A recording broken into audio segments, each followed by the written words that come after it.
You're listening to the Embrace Family Recovery Podcast, a place for real conversations with people who love someone with the disease of addiction.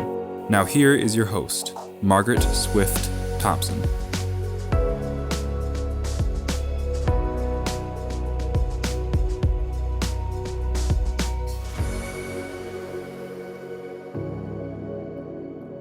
Welcome back to the Embrace Family Recovery Podcast. Today, I'm excited to introduce a new guest.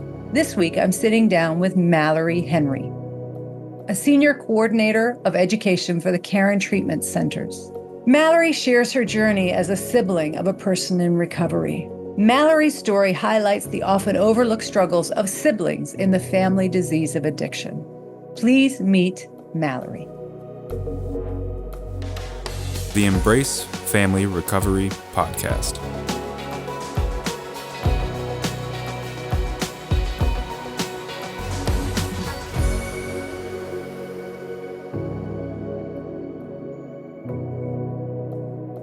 So it is my pleasure to introduce you all to a new guest, and my guest today is Mallory. And I'm really excited, Mallory, to have a conversation with you about your journey as a sibling, because I think, as we said before we got on this, one of the most underserved parts of the family system when impacted by the disease of addiction. So welcome.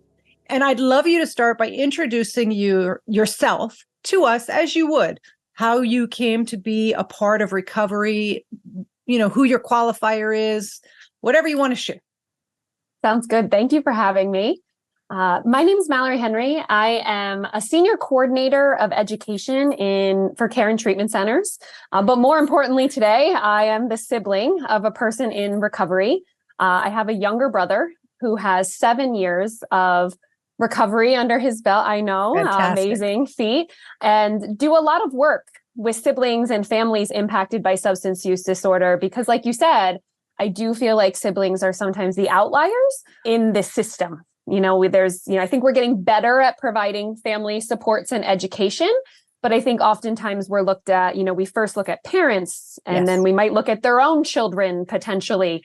But we often have these other members of the family that aren't able to verbalize, I think, how they're feeling through the entire process, whether that's active addiction, new recovery versus long-term recovery. So that's something I'm really passionate about working towards with Caron in our family services, and what that looks like for siblings specifically. So big fan of Caron. I'm an alumni of the Breakthrough program before it was called the Breakthrough program, and it was life-changing, and also really enjoyed hearing you in the work you were doing in your presentation around family recovery. So fantastic. So thank you for all you're doing. Want to take it back to your story. So I often am curious to ask this because I always find it fascinating, and I also find it important for families to hear this. You said a younger brother. So at what point in your journey were you aware something was wrong? Even if you weren't sure how bad or what exactly was wrong, how old were you? So I think, this is where I test my memory too. And I was just processing this with my family a couple weeks ago. I think I was either a senior in high school or freshman in college when I started to realize, so my brother's 4 years younger than me. So he was in like that either middle school or that transition from middle school to high school, when I suspected something was going on related to substances. And my family is very, very gracious to allow me to share my story, so I appreciate them being open to me being vulnerable and sharing my perspective. But I remember vividly the night that I knew something was going on. So I remember being in my room studying or doing homework of some sort. My brother had a cell phone. That's why I kind of think maybe I was in college, because it was a little bit older, but I remember it going off a whole bunch of times in a row, and it was starting to frustrate me with the sound. So I went to get up to go into his room to tell him to turn it off, and he was asleep. So I picked up the phone in order to silence it and noticed a text on the screen that alluded to either using or potentially selling substances. And that was the first time I vividly remember standing in that room holding the phone going, well, now what?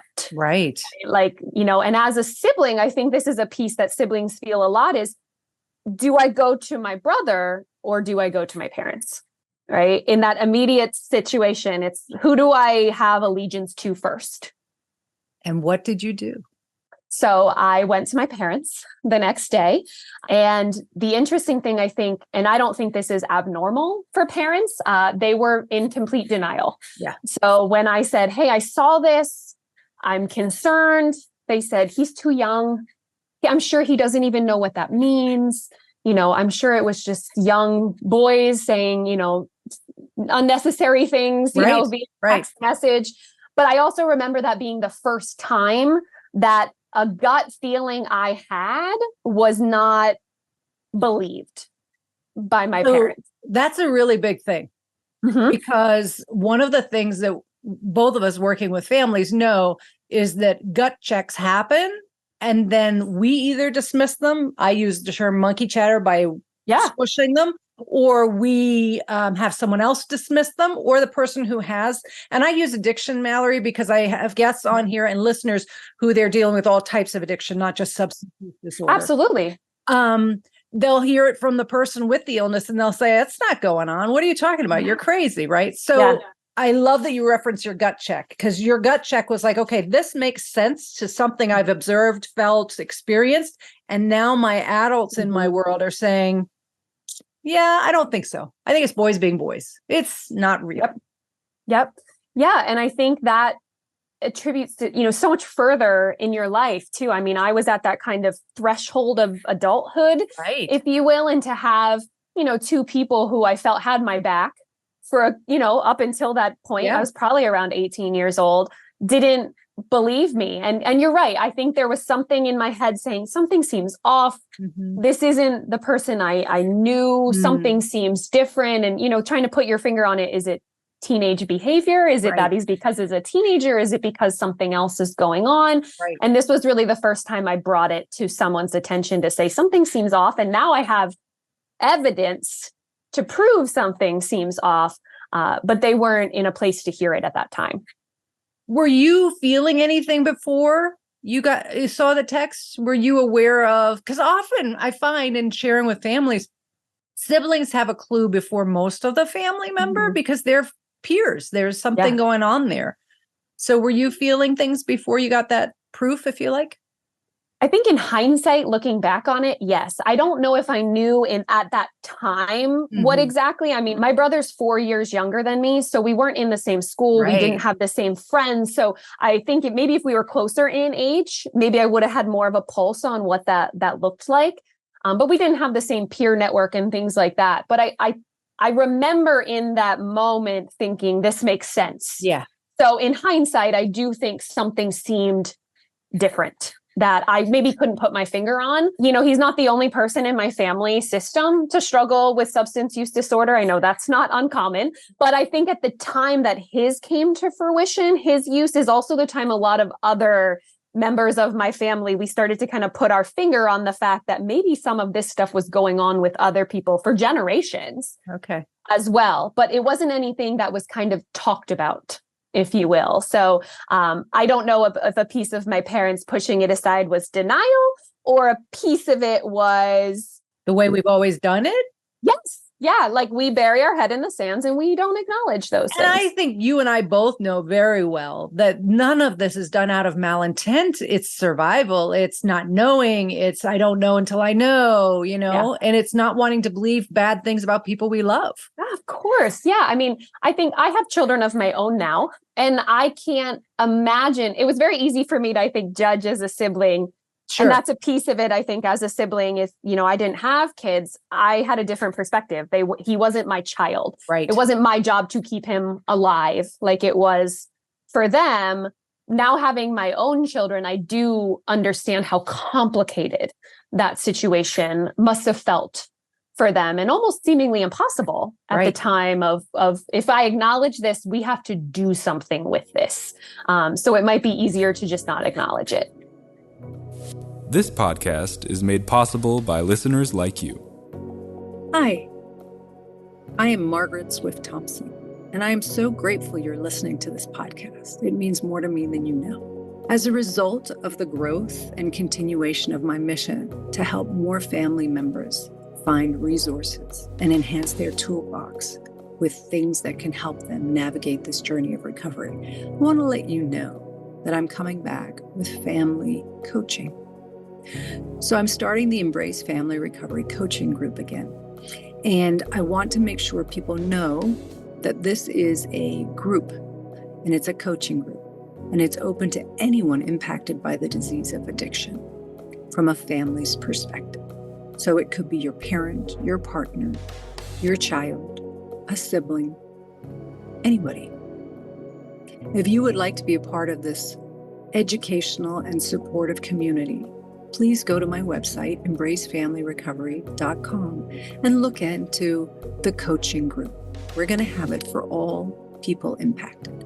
So we're not going to divide the group into parents or partners or siblings. We're going to just have an Embrace Family Recovery coaching group.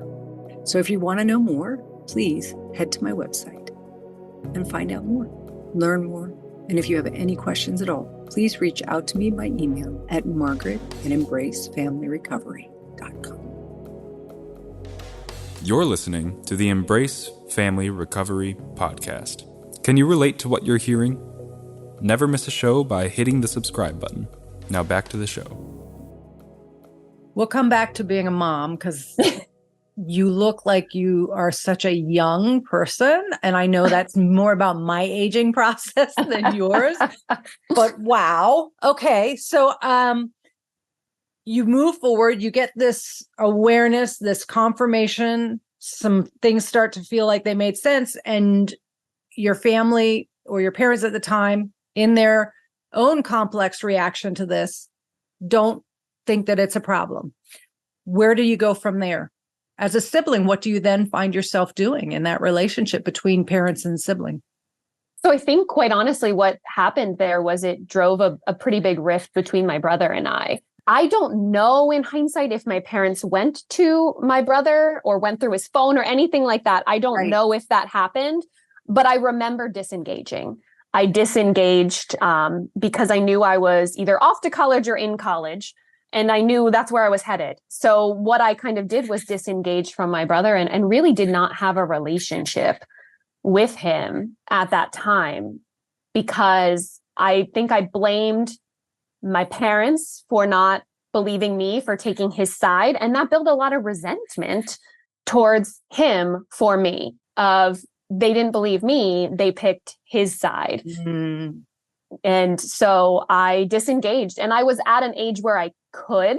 Like a natural progression. Yes, at a natural age, I was going to college. I was living at the college. I was 3 hours away from home. So I could pretty easily disengage. But I know that that built resentment on my brother's end as well, because I disengaged. And really what ultimately ended up happening is my parents ended up divorcing, kind of during the turmoil that was kind of created with all of this. Eventually, I want to say when I was maybe 2 years after I noticed that text, might have been a few. I feel like my narration of my time becomes really off because it becomes, I think there's so much chaos that my brain doesn't always remember, because there's differing opinions between my brother, my dad, my mom, and me on like timeline. Yep. But I do remember eventually my brother got expelled from school. And again, I was pretty removed from the situation at this point. I was like, do whatever you want. I'm going to stay over here in my lane and do college and do my thing. But you were getting updates from I was someone. getting updates. And I always said, like, during that time, anytime my phone rang and it was my parent, there was a lot of anxiety behind that, because was it going to be? Yes, for me. I'm sure for them as well, but 100% for me, because we didn't know where my brother was, or, you know, he was sleeping on a park bench, or they had decided to kick him out, or he said he was at a friend's and he wasn't there. And, you know, so I would kind of get the residual effects of that from my parents when I, you know, get the, how are you doing phone calls. So I think that's what disconnected me even more. Like, I just won't pick up the phone. I don't want to know what's happening because it's an unsafe situation. And I think I didn't know if I had the capacity to take on that emotionally either, to take on that stress that my parents were feeling. So I want to touch on that because that's also a very, there's going to be a lot of parents listening to this who have a child who's got a substance use disorder or an addiction, who's got another child. Mm-hmm. I didn't know if I had the capacity to take on the emotions. Was it the capacity to see how bad things were getting with my brother, or how hard it was on my parents, or both? It's all of the above. Okay. I think, if I knew what was happening with my brother, I think so much of my mind would probably go there. Is he alive? Is he safe? Is he, going to die? I don't know. Yeah. And then also taking on the emotions of my parents, who were obviously going through a divorce as well. So there was, obviously some anxiety and stress and feelings involved in all of that, Mm-hmm. as well as not knowing what's going to be on the other end when I pick up the phone. So is it going to be happy? My brother seems good. Or is it going to be my mom crying because she doesn't know where he is, or he didn't pick up the phone, or he hasn't come home in 3 days. So I think there was a mix of both, not knowing what was going on with my brother, but also feeling a little parentified in a way of, these aren't my feelings to take on. Right. But I'm placed in a situation where I have to take them on. Yeah. You're also a confidant for possibly your parents. Yeah, absolutely. If not a confidant, someone they're talking through what they're going through with. Yes. Even if by default. Right. Right. Like, even if that wasn't their intention, I think in them sharing how they're, if I just ask, how are you? That's a loaded question when you have a child in active use. Right. That's not just a good answer. There's a lot of layers to that response. All while trying to attend to college.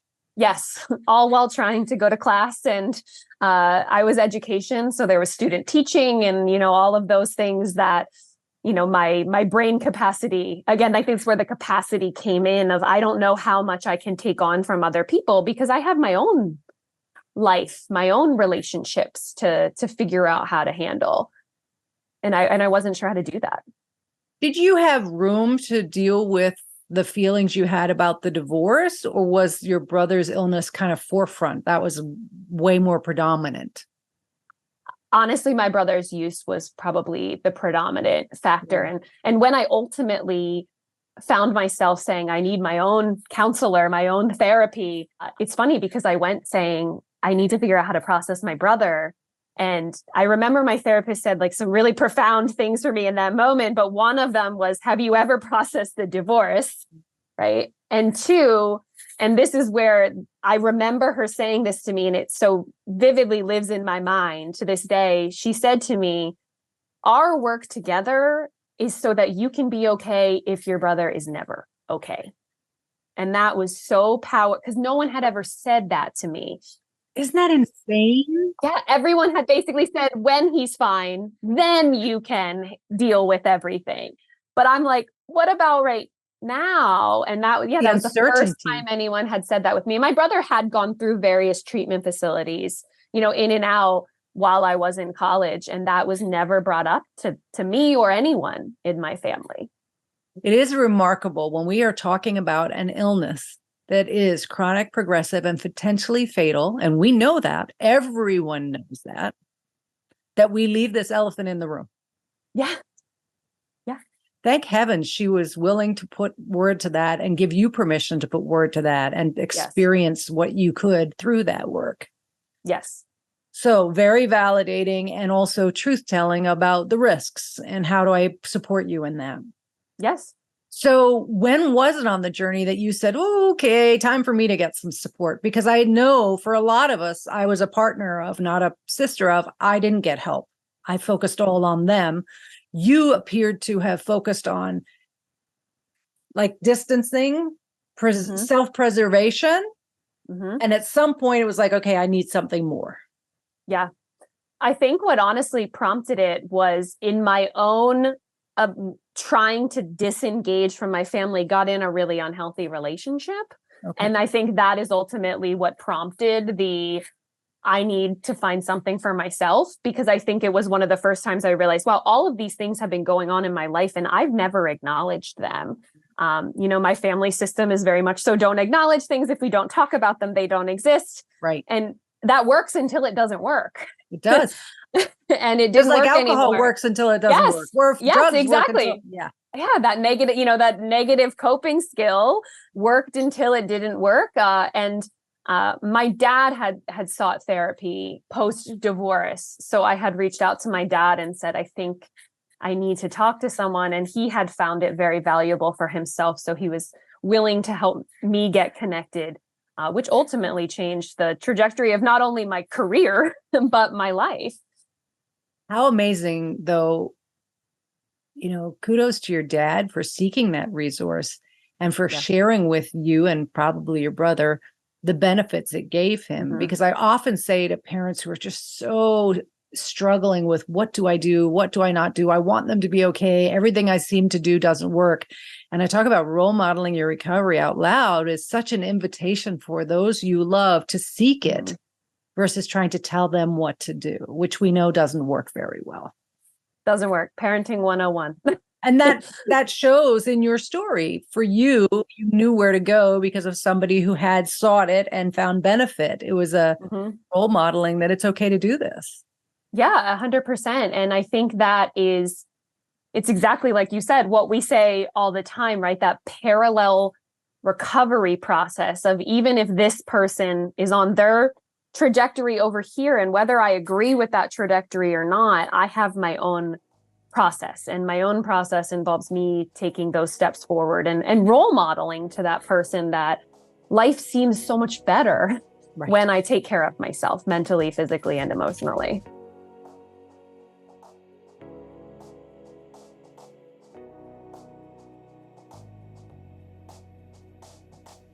Join us again next week when I continue my conversation with Mallory, and we dive into the world of being a sibling in a family with the disease of addiction and how unseen and unheard this perspective often is. We also talk about unique challenges within that relationship in the family system. I want to thank my guest for their courage and vulnerability in sharing parts of their story. Please find resources on my website, embracefamilyrecovery.com. This is Margaret Swift Thompson. Until next time, please take care of you.